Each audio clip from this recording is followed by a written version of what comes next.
ఇవాళ ఇళ్ల స్థలాలు ఇవ్వాలి అనుకుంటే నేను వారికి విజ్ఞప్తి చేస్తా ఉన్నా. మా పార్టీ తరపున ఉత్తరం రాయమంటే కూడా రాస్తా. నిరభ్యంతరంగా ఇవ్వండి, ఎవరొద్దంటున్నారు. పేట్ బషీరాబాద్ ల్యాండ్ మా ప్రభుత్వంలో ఉన్నప్పుడు జవహర్ సొసైటీ అనుకుంటే దాని పేరు, మా ప్రభుత్వంలో ఉన్నప్పుడు కేసీఆర్ గారి దగ్గరికి మీరు అందరూ వచ్చి అప్పీల్ చేస్తే అప్పుడు చీఫ్ జస్టిస్గా ఉన్న ఎన్వి రమణ గారితో కూడా కేసీఆర్ గారు ప్రత్యేకంగా మాట్లాడారు. సార్ మన జర్నలిస్టులు కొద్దిగా చూడండి అని, ఏమైనా మేలు చేయగలిగితే చేయండి అని రిక్వెస్ట్ చేశారు. అంటే కేసీఆర్ గారు మీకు న్యాయంగా, ధర్మబద్ధంగా, చట్టబద్ధంగా మీకు స్థలాలు ఇవ్వాలని పరితపించిన వ్యక్తి కేసీఆర్. ఇవాళ ఆ పరిష్కారం ఇంకా కాలేదు కదా సమస్యది. ఇవాళ ఎక్కడో ఇస్తాం ఫ్యూచర్ సిటీ అంటే ఫ్యూచర్ సిటీ ఎక్కడుందండి?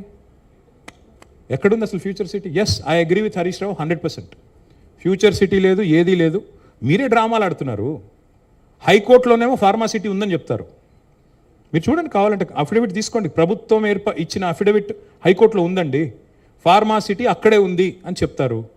మరి మీరు వెళ్ళి జర్నలిస్టులు అందరూ ఫార్మా మ్యానుఫ్యాక్చరింగ్ యూనిట్ల పక్కన ఇల్లు కట్టుకుంటారా? నేను అడుగుతా ఉన్నా, మీకు సమ్మతమేనా? అక్కడ ఉంటారా?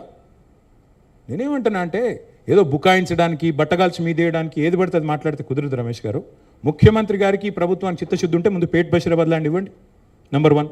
నెంబర్ 2, మంచిరేవులలోనో లేకపోతే బుద్వేల్లోనో మంచి స్థలం ఏదైనా తీసి 100 ఎకరాలు ఇవ్వండి. ఎంతసేపు అమ్ముకోవడమేనా? ఇవ్వండి, మేమెందుకు వద్దంటాం.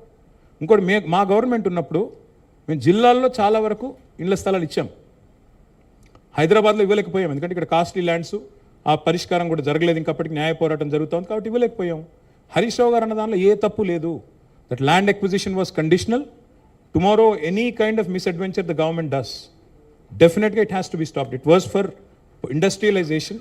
అది కాకుండా దేనికి వినియోగించుకోవడానికి జూ పార్క్ పెడతానంటాడు ఏందండి ఆయన? 1 తారాకు 3000 ఎకరాలు ఇస్తాడా?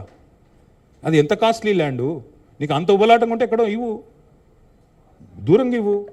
ఎట్లా ఇస్తారండి నాకు అర్థం కాదు. Thank you.